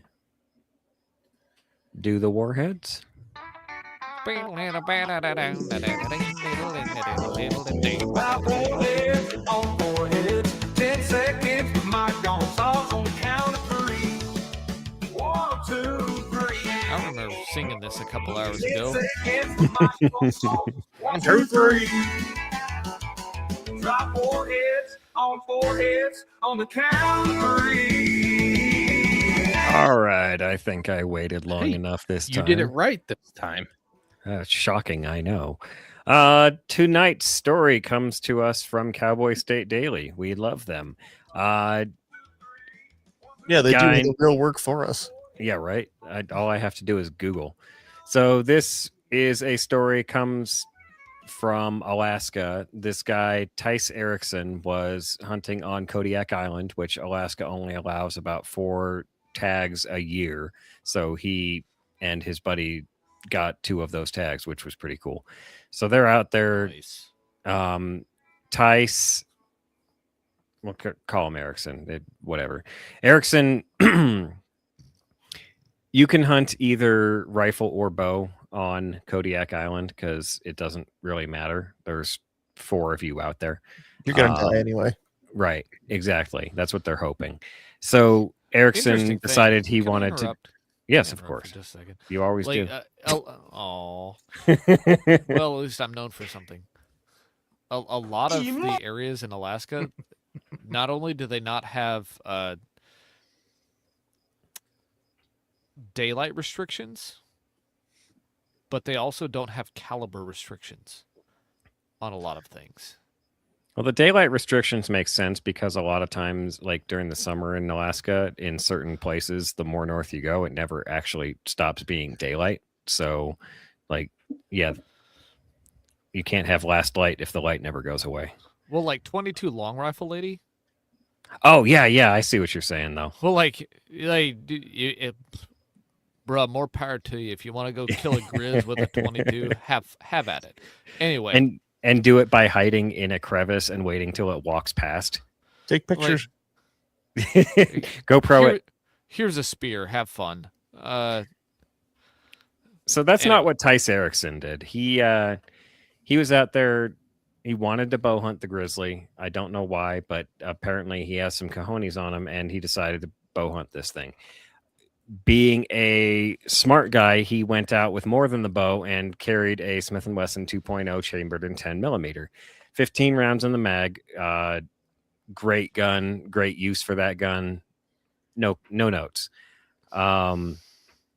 We've already talked about the one guy, Cowboy State Daily mentioned, the one who shot the bear and shot himself as he did that. He's mentioned in this article, and he's like, yep, my Glock saved my life. I don't know why they had to add that, but Cowboy State Daily. So what had happened was they were out there hunting, and he was just doing his thing. They found a bear. They got close to the bear, but he could not get a shot with his bow. He got to within 38 yards, and it spooked. So he couldn't loose an arrow, but the bear was still in rifle range. So because he could do either way, he was like, you know what? I'm going to borrow my buddy's rifle. They never named his buddy in this story, so let's just make that clear. And the guy, Maybe his name's Buddy. it's possible. Okay, let's just call him Buddy then. So he borrowed Buddy's rifle, and It's over his left shoulder. He's got the bow over here, and his rifle's over here. It's like playing a video game, just got all sorts of shit. In No, your satchel. it's like it's a video game from the early 2000s where you have you don't have a weapon wheel. It's like fucking GoldenEye even, where it's just a string, and if you miss the weapon you wanted, You got to go back Oh, over. All the way through is just a fucking cycle. It's like a rotary phone. 4, 5. no, it's like, all right, I want the bow, rifle, pistol, rifle. Oh fuck, missed the bow. Then you got to go all the way to the end. Meanwhile, the bear's getting closer. So yeah, bear stopped in rifle range. Erickson borrowed Buddy's rifle, took a shot at it, missed his first shot. Bear decided to fuck off out of there, and he took a second shot before it hits the brush. They all heard the wallop of the bullet striking the animal, but the bear didn't go down. So now they're in the situation that nobody likes. They have to go chase a wounded animal, and not only is that animal a wounded animal, it's a wounded 1,000-pound Kodiak bear. So That have a reputation for hooking around to ambush the things that hunt them. it's funny you mentioned that. Oh. So they found the blood trail. They were expecting a quick 200-yard track. That turned into 2 miles the whole time. They're Oh, shit. rifles up and pistols ready because they're scared of getting ambushed for that exact reason. Mr. Bear apparently did take a round to a leg, but he also had the advantage. They were chasing him with the wind at their backs, so he could smell them as they approached. The thick bushes, the branches, everything. There was too much noise. Their smell was there. Like they were fucked from the get-go. So unfortunately for them, he had actually hunkered down for it. Like he was like, this is a great spot. And he waited for him and ambushed them. Came out of the bush straight towards the guide. The guide got a shot off. He stepped backwards, fell over a log, as is tradition, tried to fire another shot, but couldn't get things going and started yelling for help. So where he was, Erickson couldn't get a shot without hitting Ryan, so he started crawling to a better position instead of running. I don't know why. I don't understand that part, but maybe it was the brush and whatever. Regardless, he said it only happened all happened in just a few seconds, but it went on longer, which is, time dilation with adrenaline and all that. That's genuinely a thing. So, he said it seemed like forever, finally got a clear shot, fired 3 times at the bear, and it rolled over. He said he would have shot some more, but Ryan was like, stop it. And he didn't. Apparently, the guy didn't want the skull to get ruined. And I was like, huh. That's the only way that they score bears. Just 2 measurements on the skull. That and all right. that's the part of the bear you want to have sitting on your desk. Yeah, that Yes. makes sense. That way Imagine you can, being torn apart by a bear and being like, stop. Save my skull. Because they were hunting for bear, everything turned out fine, but they finally, the bear rolled over, they went and gave it a kill shot through the shoulder. It turned out positive, but goddamn, that was way too close. Why it makes me wonder why the guy didn't have a pistol on him to deal with that. If he did, you've got to go with what the article says and assume he didn't, because if he did, it may have mentioned that. But at the same time, articles are articles, so maybe he did and he didn't have the opportunity to get it out. But still, this just harps further on the point we've been making for quite some time now, that a pistol in the backcountry can possibly save your life or somebody else's, and it did so in this case. This is proof positive of 10 mil. For one, he was using 220 grain solid lead, or not God, that's not the hard cast lead. Thank you. He was using 220 grain. Yeah, he was using refrigerators, and that 10 mil had no. I didn't do the forensic analysis as I was gutting the bear out, but it killed the bear. It had no problem killing the bear with just a few shots. 2 or 3 shots killed the bear. So that's validating for Sam's 10 mil for one. That's validating for 10 mil Stem to stern, in the hunting baby. community. Yeah, dude. That's what I wanted. That's why it's like, right, if I can't get my 45 super to work, it's like, well, 10 mil has the penetration. Because that's the problem, is that looking at 45 hardcast lead, 45 ACP plus P was like, it'll get you penetration of vital organs. Okay, cool. But it's like, no, I want to over penetrate the fuck out of that thing if it comes down to it. It's a 1,000-pound animal, dude. If I can put the bullet through the vital organs and bury it somewhere in its freaking intestines to cause more pain and make it even more not worth this shit, then good. I was looking at the article. I don't know if you guys shared the screen, so I'm about to, so we can see how big this fucking bear is. Easy big boy. I'm hitting settings, not share screen. Is Bad it one of the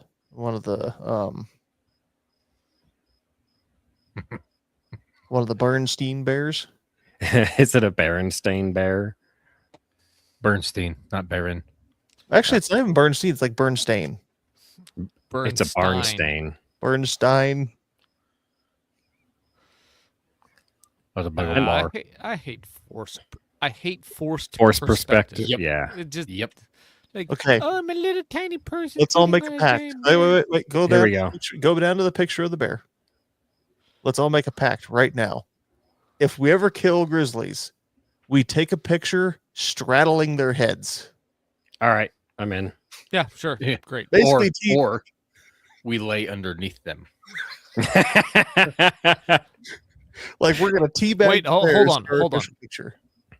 Okay, we need both. You teabag the bear, and then you do the whole like laying out hey, hey, with.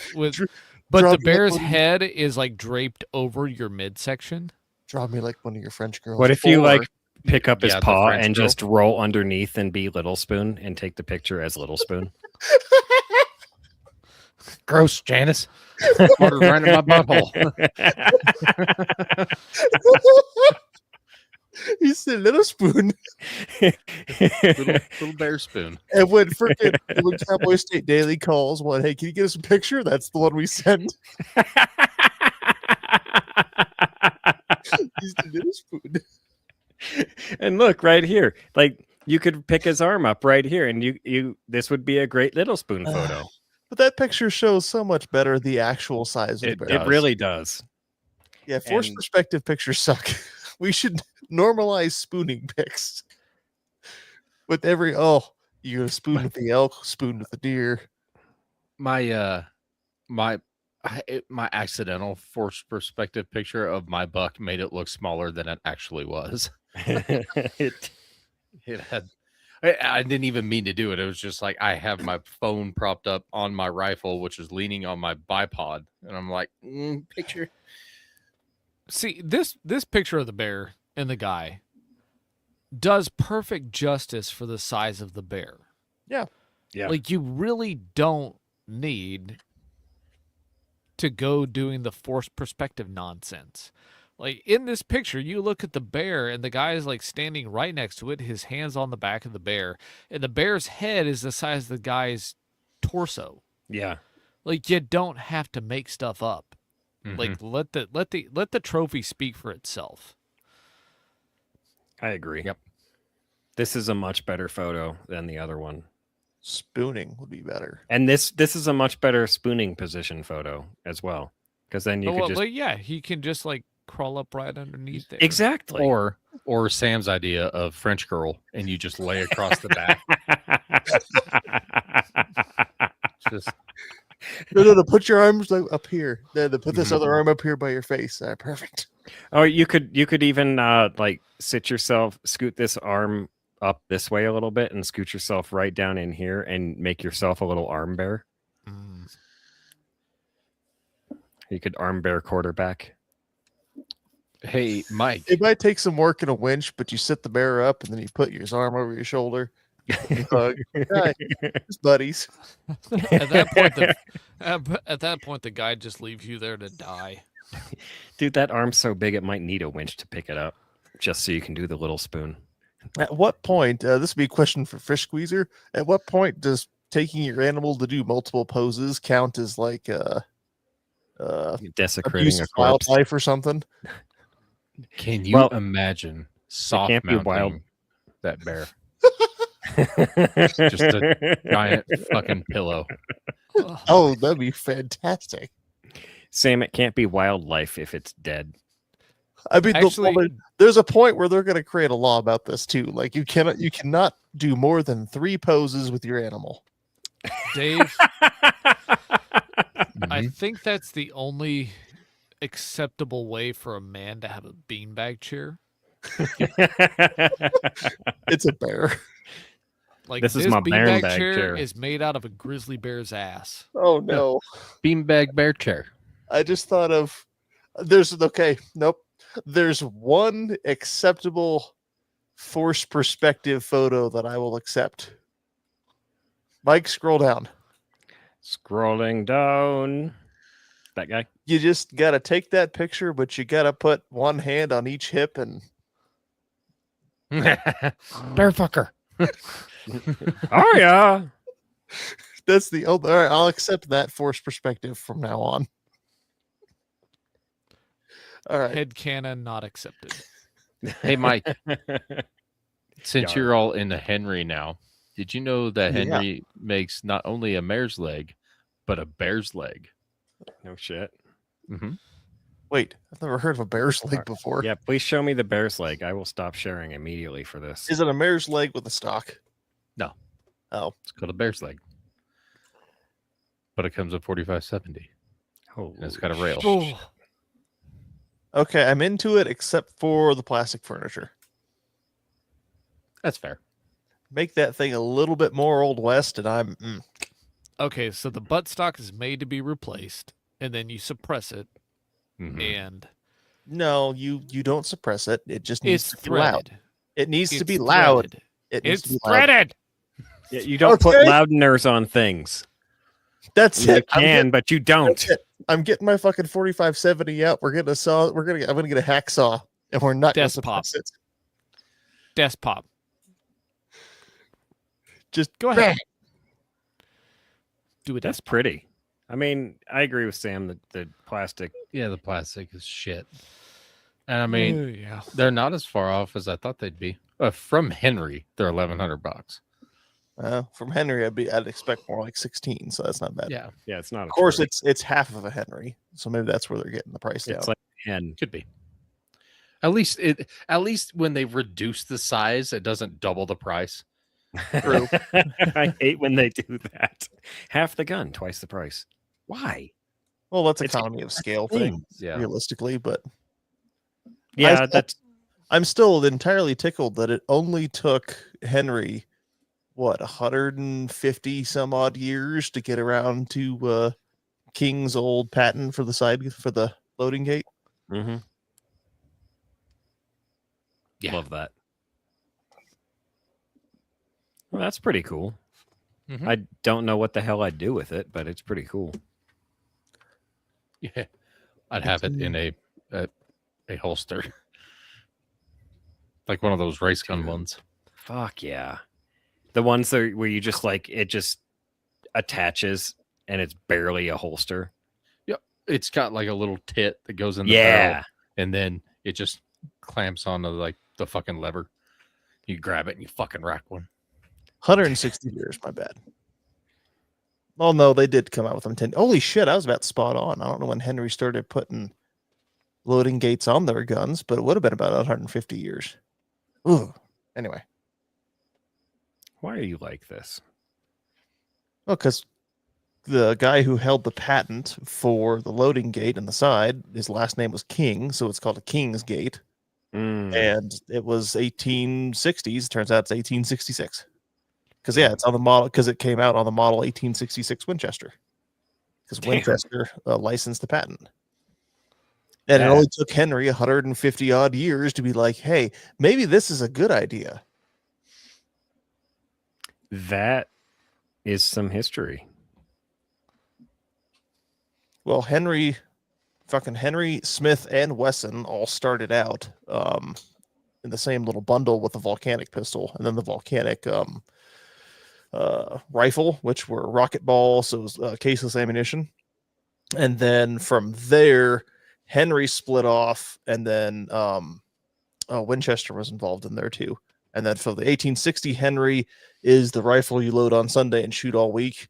And then they bumped to the 1866, which was a vast improvement. And then the 1873 is the one that is one of like three guns that gets the moniker the gun that won the West. But the one you're used to seeing in all the John Wayne movies is usually an 1894 or 1892. 1892, I think. Whatever. Moving on. So in the 1st century BC, the Roman legion changed the Nope. First century BC, there would be no. Oh, Well, yeah. Damn We're it. talking Republican Legion. That's fine. Vince. When I was growing up, we always had a saying, don't ask dad about volcanoes, because he would do this. He would just go on about Your dad volcanoes. likes volcanoes? Yes, he wouldn't shut the fuck Sweet. up about them. So Volcanoes are pretty fucking cool. I mean, they are, but the joke was don't ask dad about volcanoes. And Vince just asked you about volcanoes, and I'm mad about it. I know what I did. GatLab said, "Have you guys seen the side gate speed loader on Instagram?" And yes, I have. Yep. It's pretty slick. The frickin' Spencer with the mag tube in the stock is a really neat idea, minus the part where you get the center fire and you drop them all in, they go boom. Yeah. Frickin' Forgotten Weapons has some steel in his shoulder because he dropped 45 Colt rounds down the mag tube of a 1860 Henry reproduction, and one of them went pop. Oh. He did a video on it a couple years ago. It's like, son of a bitch, that's the first time I've ever heard of that actually happening to somebody. and it happened to a popular YouTuber. So it's like, oh, it's not anecdotal evidence. Well, I mean, it kind of is. It's not on video, but it's evidence from somebody who you don't just go, oh, whatever, FUD, and move on with life. So FUDs ruin everything. anyway, I'll shut up now. We should all shut up now. Shut up, Vince. Stop talking so much. Yeah. Don't ask Dad about volcanoes, Vince. Hey, Mike, tell us about the F-15. Nope. No, Mm-mm. thank you. So Oh my God. why? Mike's too tired to airplane. Oh no, Mike is not. Tiring. Fly like an eagle. I wanna fly away. So God why is damn the it, Vince. why is the Su-27 a better airplane than the F-15? And It's this. fucking not, you goddamn communist. How dare you? All right, who's got the Never insult the eagle like that again with your flanker fuck Vince, talk. I know you've been rage baiting all night, but for the love of God. So if you want to hear more from us, you should we need your help. We need you to leave us reviews. We need you to join our Discord. You can find links in the show notes. Go over there. You can talk about bullshit hunting. You can talk about fucking airplanes, and Mike will tiz them all over you.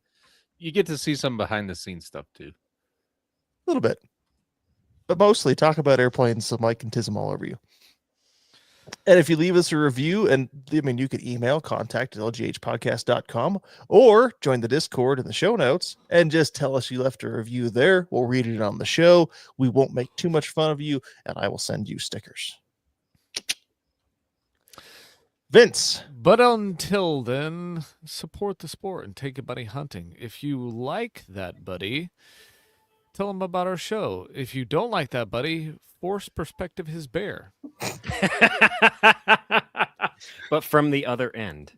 That's the other perspective, force perspective. Make the bear's ass look huge. Oh, Look how big that tail is. Look at that dump truck on that bear. No, that's what we do. We hold it hit by us, hold the hit tail us up. up at lghpodcast.com. Let's go hunt. Shut up. So Mike's optometrist, 2 vegetables, 2 fists, man, dog, bun, little bear spoon, and bean bag bear chair. Beanbag bear chair. I'll do. Good night.